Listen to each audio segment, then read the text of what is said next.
नमस्ते प्यारे बच्चों। तो आप लोगों को स्कूल में ये जो दो ब्रज कोर्स की किताबें मिली हैं, किसकी हैं ये? इनका नाम है ब्रज कोर्स। इन ब्रज कोर्स की दोनों बुकों में, दोनों किताबों में हमारे सभी विषय दिए गए हैं। गणित है, विज्ञान है, इसमें सामाजिक विज्ञान है, और दूसरी में हमारी हिंदी, अंग्रेजी, संस्कृत है।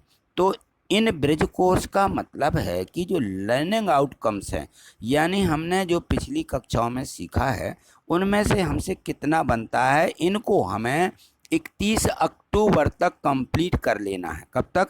31 अक्टूबर तक। इसके बाद नवंबर में हमारी 8 ग्रेड की बुकें मिलेंगी हमें, तो उनको हमें कंप्लीट करना है। तो इसको अभी क्यों कंप्लीट करना है? क्योंकि इसी में से अर्धवार्षिक परीक्षा का पेपर आएगा। अर्धवार्षिक परीक्षा जो होने वाली है अक्टूबर नवंबर में, वो इसी में से पेपर आना है।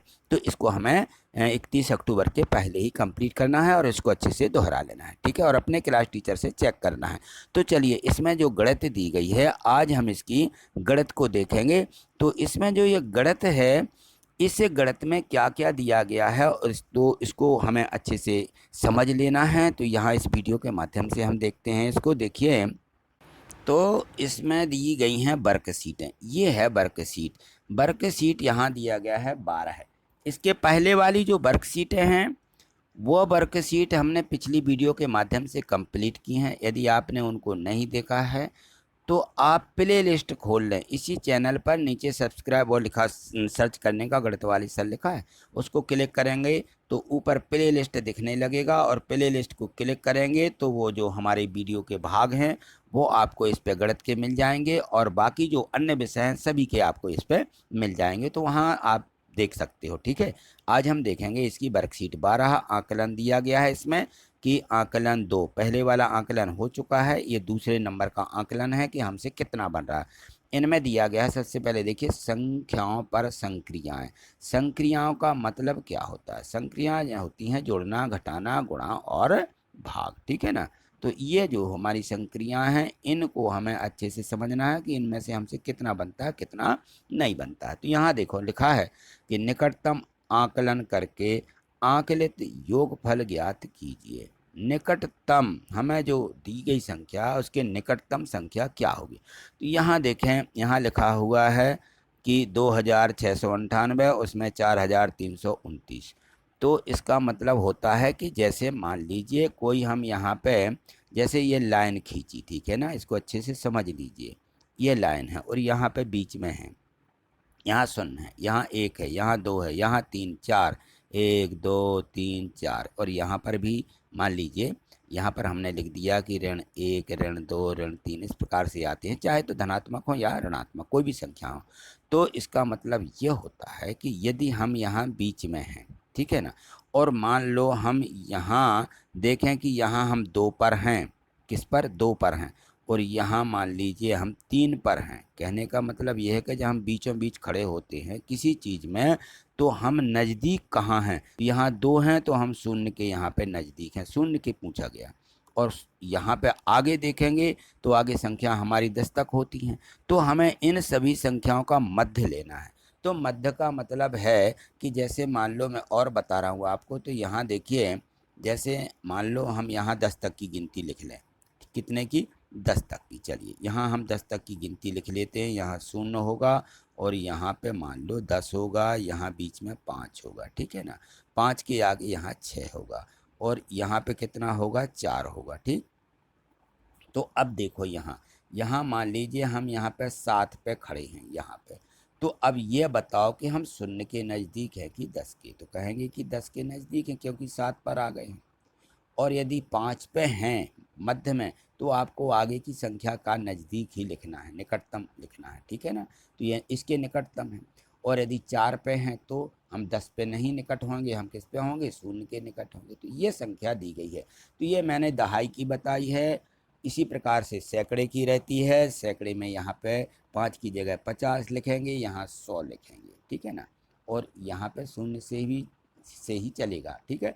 और यदि 1000 लिया है तो 1000 में 50 की जगह 500 होगा, यहाँ 1000 आ जाएगा।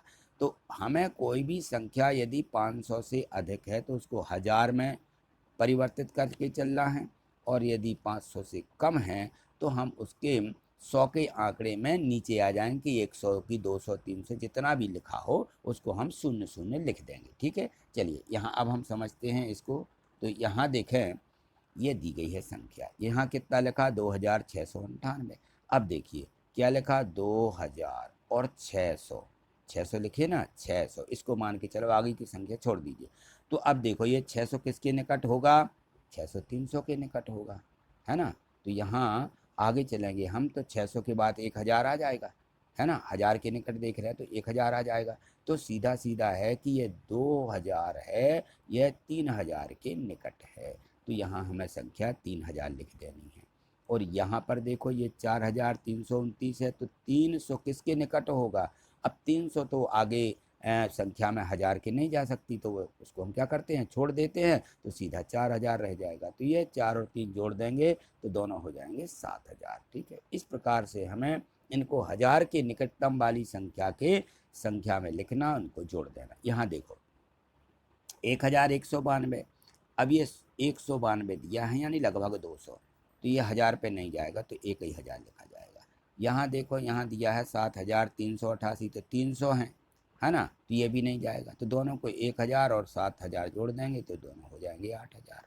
ऐसा इनको इस प्रकार से जोड़ना है। घटाना भी हमें है, तो यहाँ संख्या दी गई हैं, इनको घटाइए। तो हमें इसी प्रकार से इनको क्या करना है, घटाना भी है। संख्या किस प्रकार से घटाई जाए, तो ये ऐसे भी हम घटाते हैं। तो एक तो ये तरीका है घटाने का, लेकिन ये तरीका नहीं दिया है, यहाँ पे दिया गया था कि निकटतम आकलन करके। तो अब निकटतम, इसलिए यहाँ देखिए निकटतम इसका क्या हो जाएगा, ये देखो यहाँ पे 9000 लिखा हुआ है, 9037, तो 9000 अब 37 बस है, तो यहाँ लिखा जाएगा 9000, मात्र ऐसा 9000 लिखिए।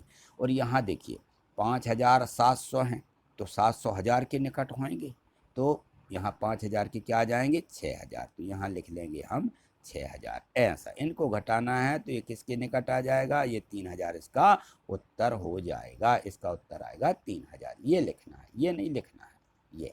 ठीक है, इस प्रकार से हमने दिखाया है कि ये इसको इस प्रकार से घटाते हैं, लेकिन यहाँ जो पूछा गया है वह है निकटतम आकलन करके। ठीक है, चलिए आगे देखिए। यहाँ देखो दिया है कि एक बाल्टी की कीमत 215 है, ऐसी 6 बाल्टियों की कीमत। अब देखो एक की दी गई है, 6 की निकालना है, क्या करते हैं सीधे गुणा करते हैं। एक बाल्टी की कीमत 215, तो 6 बाल्टियों की कितनी होगी, 215 में 6 का गुणा कर देंगे, 1290 रुपया आ जाएगा। ठीक, ये तो बिल्कुल सरल भी है। चलिए आगे देखिए, आगे देखिए यहाँ पे अगला प्रश्न दिया गया है, ये है, यहाँ देखें तो यहाँ दिया गया है कि ये आकृति ए और आकृति बी का परिमाप ज्ञात कीजिए। यहाँ प्रश्न दिया है, ये जो यहाँ पे आकृतियाँ हैं, इन आकृतियों में ये ए आकृति है और ये बी आकृति है।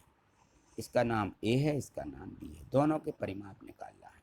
परिमाप कैसे निकालेंगे भाई, परिमाप निकालने के लिए यहाँ देखिए ये जो आकृति दी गई है, ये जो यहाँ छोटे वर्ग हैं सेंटीमीटर में दिए रहते हैं, यहाँ एक वर्ग दिया गया है, ये तो इसको 1 सेंटीमीटर, 2 सेंटीमीटर, 3 सेंटीमीटर, ये 4 सेंटीमीटर। तो यहाँ देखो ये 4 सेंटीमीटर इतना हो जाएगा। अब इसको 1 2 3 4, तो 4 चौके 16, इसका परिमाप हो जाएगा 16 वर्ग सेंटीमीटर, क्योंकि 4 8 4 12 और 4 16, घेरा कितना होगा 16 सेंटीमीटर इसका क्या हो जाएगा परिमाप। घेरा हमें ज्ञात करना, यहाँ से गिनती कर लो, यहाँ पे 1 2 3 4 5 6, ये 6 सेंटीमीटर। 6 के बाद यहाँ पे देखो 1 2 3, तो 3 ये 6, और यहाँ पे 6 6 ये कितना हो जाएगा 12, 12 और 6 कितना होगा 18, तो बी का परिमाप हो जाएगा 18 सेंटीमीटर। ठीक है, अब देखिए यहाँ पे और भी दिया गया है कि इन आकृतियों से, जो ए और बी आकृति की हैं, इन आकृतियों ए और बी का अब हमें क्षेत्रफल ज्ञात करना है। तो क्षेत्रफल बराबर होता है लंबाई गुणित चौड़ाई। तो आकृति ए का क्षेत्रफल कितना हो जाएगा, क्योंकि 4 दिया गया है 16, तो 4 गुणित 4 हो जाएगा। ठीक है ना, तो 16 वर्ग सेंटीमीटर ए का क्षेत्रफल हो जाएगा। इसी प्रकार से आकृति बी का क्षेत्रफल कितना हो जाएगा, तो जो आकृति बी दी गई है उसका क्षेत्रफल हो जाएगा 18 वर्ग सेंटीमीटर। तो वो कैसे होता है, यहाँ देख लीजिए, जो आकृति हमने अभी देखी थी ये हमारी आकृति ए है या आकृति बी है। तो यहाँ देखो ये 4 और ये 4 दोनों का गुणा कर देंगे, ठीक है ना। या पूरे हम इन वर्गों को गिनती करें तब भी हमारे कितने वर्ग आएंगे यहाँ पे, ये 16 वर्ग दिए गए हैं, तो ये 16 वर्ग सेंटीमीटर।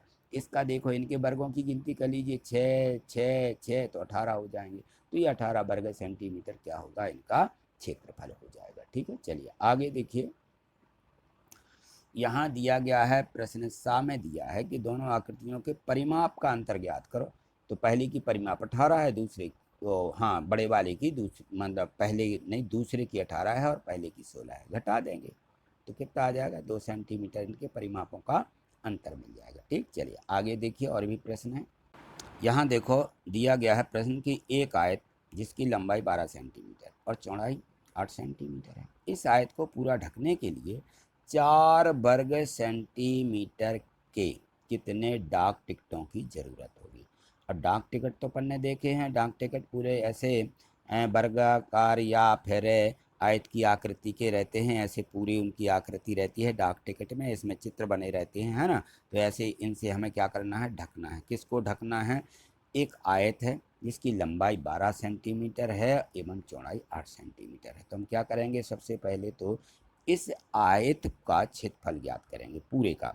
एक ऐसा आयत होगा जिसमें लंबाई होगी और ये चौड़ाई होगी, इस प्रकार से आयत की आकृति हो जाएगी। उसको हमें क्या करना है, यहाँ पे डाक टिकट लगाना है। तो डाक टिकट कैसे रहेंगे, ये कुछ आयताकार रहेंगे, कुछ वर्गाकार रहेंगे, इस प्रकार से हमें इसको पूरे को क्या करना है, ढक देना है। तो कितने डाक टिकट लगेंगे, यहाँ देखिए। तो सबसे पहले हम आयत का क्षेत्रफल निकालेंगे, 12 इसकी लंबाई गुणित चौड़ाई हो जाएगा, 12 में 8 का गुणा कर देंगे तो 96 वर्ग सेंटीमीटर आ जाएगा। अब 4 वर्ग सेंटीमीटर का एक डाक टिकट है ना, तो कितना वर्ग सेंटीमीटर आया, 96। तो 96 वर्ग सेंटीमीटर में 4 का क्या लगा देंगे, भाग लगा देंगे। तो कितने डाक टिकट लगेंगे, 24 डाक टिकट यहाँ आवश्यकता होगी या इनकी ज़रूरत होगी, ठीक है। चलिए आगे देखिए, और भी प्रश्न दिए गए हैं इसमें। और वर्कशीट आ गई यहाँ पे 13। इस 13वीं वर्कशीट में देखिए समूहों के हिस्से से भिन्न का निरूपण। अब यहाँ जो समूह दिए गए हैं, इनकी आकृतियाँ दी गई हैं, इनसे हमें भिन्न देखना कि कितनी भिन्न यहाँ पे बन रही है, यानी भिन्न को किस प्रकार से लिखेंगे। तो यहाँ देखो, यहाँ जो आकृति है इसके खंड किए गए हैं, 1 2 3 4 5 6 7, कितने, 7 खंड किए हैं। इन 7 खंडों में ये जो लाइनें वाली है ये कितनी दी गई हैं, 1 2 3, 7 में से 3, तो यहाँ लिखेंगे 3/7। ये हमारी भिन्न हो जाएगी कि 7 हमारे हिस्से किए थे और उसमें से 3 हिस्से क्या हुए हैं, ये काले कर दिए हैं या छायांकित कर दिए हैं या किसी को दे दिए हैं। तो इसको हम भिन्न के रूप में लिखेंगे 3/7। यहाँ देखो ये त्रिभुज था, इस त्रिभुज को यहाँ पे इस प्रकार से बांट दिया तो 4 खंड बराबर बराबर हो गए। अब ये छायांकित कितना भाग हुआ, 4 में से 1, तो 1/4 ऐसा लिखा जाएगा, 1/4, या ऐसा लिख सकते हो 1/4, या ये भी लाइन जो रहती है बटे की ही लाइन रहती है, ठीक है। चलिए आगे देखते हैं, आगे और भी इसी के प्रश्न हैं जो अब यहाँ इनको आप लिखेंगे। तो कैसे लिखेंगे, अब देखो कितने इस गोले में कितने खंड किए गए, 1 2 3 4 5 6, तो बटे में तो 6 आ जाएगा, उसमें से कितना लिया गया है, 1, तो लिखेंगे 1/6, या ऐसा लिख देंगे 1/6, ठीक। यहाँ देखो, यहाँ दिया गया है ये बॉक्स है, इस पूरे बॉक्स में कितने खंड हैं, तो इनकी हम गिनती करेंगे, 1 2 3 4 5 6 12, 12 खंड किए गए हैं। 12 में से ये छायांकित कितने किए गए, 1 2 3 4 5, है ना, 5 किए गए, तो 5/12 लिखेंगे, 5/12, ठीक। यहाँ देखो 1 2 3 4 5 6 7 8 9 किए गए हैं, 9 में से कितने छायांकित हैं, 5 छायांकित हैं, तो कितना लिखेंगे, 5/9, बस ये लिखना, ये हमारी भिन्न कहलाती है। चलिए आगे देखें, यहाँ देखिए ये वर्कशीट 14 दी गई है, इसमें दिया गया है कि समूह के हिस्से से भिन्न का निरूपण दूसरे प्रकार से करना है। यहाँ दिया गया है कि भिन्न को समझकर चित्र को छायांकित कीजिए। छायांकित करना यानी काला करना है उसे, या हमें कोई कलर भर देना है, ठीक है। यहाँ देखो ये भिन्न दी गई है, सभी ये भिन्न हैं, इनमें यहाँ चित्र बने हुए हैं, तो हमें क्या करना है, यहाँ 3/4 देखो इन्होंने दिखाया, 1 2 3 4 हिस्से किए, उनमें से 3 को हमें छायांकित करना था, तो ये 3 छायांकित हो गए। यहाँ पे देखो 3 हिस्से करना है इसके, तो हमने 3 भाग कर दिए, 1 2 3। उसमें से 2 हमें छायांकित करना है, तो हमने कलर भर दिया 2 में, ठीक है ना। अब यहाँ लिखा आधा, कोई एक है, एक का हमें आधा करना, तो बीच में से आधा आधा कर देंगे। तो एक में कलर भरना है, एक दिया है, एक में कलर भर दिया।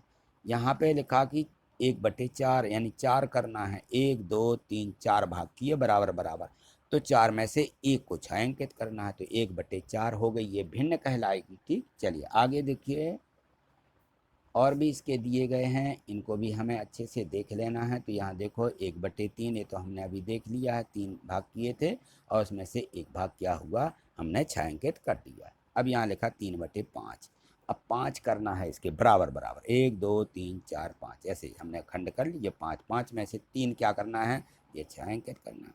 इसी प्रकार से 7 करेंगे, 7 बराबर हिस्से किए और उसमें से 4 हमने छायांकित कर दिए। यहाँ 6 हिस्से करना है, 6 हिस्से किए और 6 में से कितने, 5 हमने छायांकित कर दिए। तो इस प्रकार से हमें इन भिन्नों को समझ लेना कि भिन्नों को हम जो बांटते हैं उसको बटे में लिखा जाता है, और जितने उसमें से हम लिए जाते हैं उसको अंश में लिखा जाता है। तो भिन्न जो हमारी रहती है, भिन्न, भिन्न को हम क्या लिखेंगे, अंश बटे हर, अंश बटे हर के रूप में, ये कहलाती है हमारी भिन्न। चलिए आगे देखिए, इसमें दिया गया है, यहाँ देखो प्रश्न 2, इसमें है कि भिन्नात्मक संख्याओं का भिन्न रूप में लिखिए। अब यहाँ भिन्नात्मक संख्याएं दी गई हैं और यहाँ भिन्न दी गई है और यहाँ इनका निरूपण दिया गया है। 3/4 भिन्नात्मक संख्या दी गई है, 3/4 यानी 3/4, 3 और चौथाई माने 4, 3 4 में से 3 लिए गए, इनको 3/4 बोलते हैं।